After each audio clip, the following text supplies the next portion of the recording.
Hi, it's Mark from Mobile Diesel. I just thought I should make this video. That is the corner of the hotel with the rain gutter. It's similar to this one,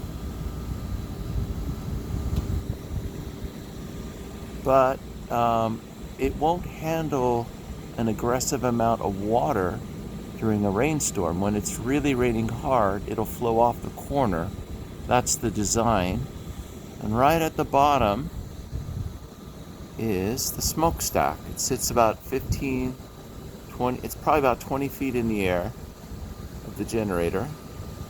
And if that rain guard, which has served its purpose for many years, but if that rain guard is missing, it will get pummeled by all that water.